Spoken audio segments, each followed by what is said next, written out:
Good evening. I'm Cameron Gough, and I'll be hosting tonight's talk show.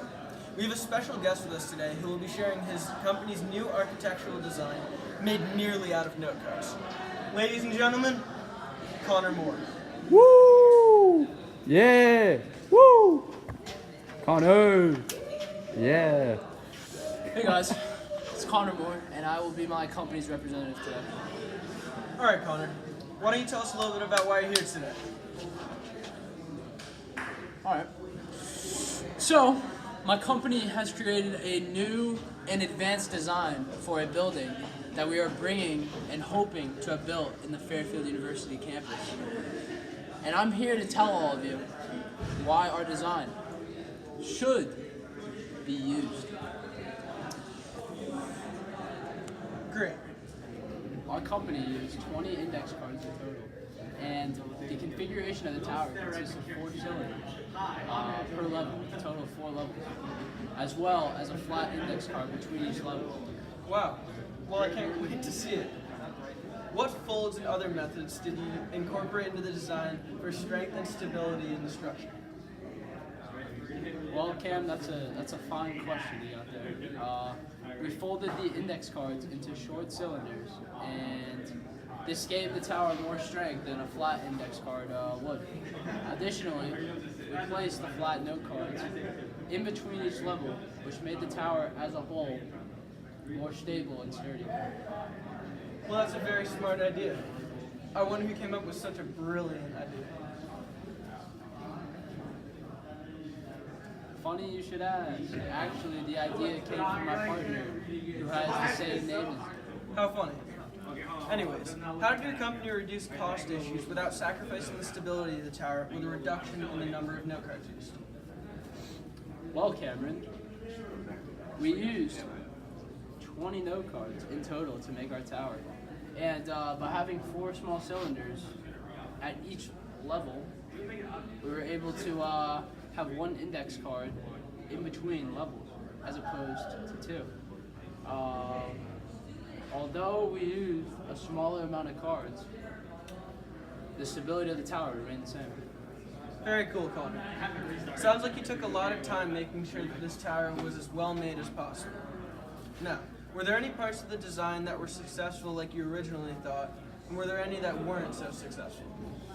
Well, the base like we anticipated was very stable at the bottom, and the support force of the textbook, but the middle layers proved to be less stable. So we gently began moving the cylinders closer to the middle, layer by layer, which actually took a pretty long time, and we actually made a pretty gnarly time lapse. Do you want me to play it?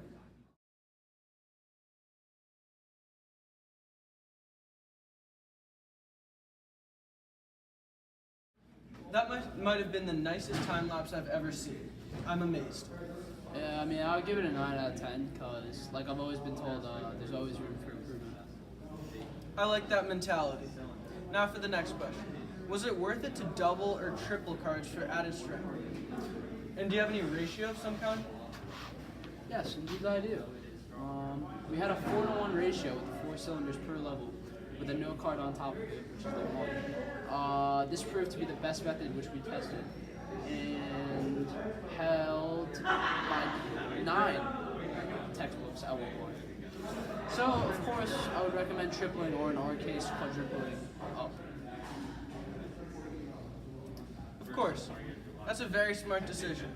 Now, Connor, did you and your partner anticipate any difficulties regarding completing the first quarter project? Also, how was the process of figuring out how to build a tower merely out of note cards? Well, Ken, I would say that overall, with the design that we've ended up choosing, that the short shapes were better at holding the weight. I believe that this is because they have a larger base and the length up could not be affected by the weight, or that they could snap due to the weight. The only advantage that the tall shapes have, in my opinion, is that you wouldn't have to use as many note cards because they would get to the 1 foot height requirement. But in my opinion, I think that short is the better way to go because we found it to be much more sturdy. That makes a lot of sense. Man, what a scholar we have tonight, am I right? Connor, what physics concepts were addressed and what material in class can be applied to the skills needed in completing this project? Well, Cam, we applied the concepts of tension and weight because the weight is the objects that are on top of the tower, and the tension is the support force of the tower that is keeping the object balanced and on top of the tower without falling over due to the amount of weight on top of it. In order to complete this project, you have to have an understanding of these concepts so that you can create a successful tower. Fantastic. Well, hey man, I think we're going to conclude after this final question. Can you share one last statement about why Fairfield University should have you to build their new building? Definitely, yeah. So I believe that Fairfield University should hire us to build a new building because of how great our design is.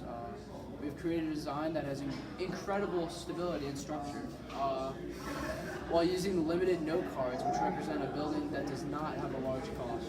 Great. Well, it was awesome having you on the show, and thanks for sharing so much about your new building design. Yeah, for sure.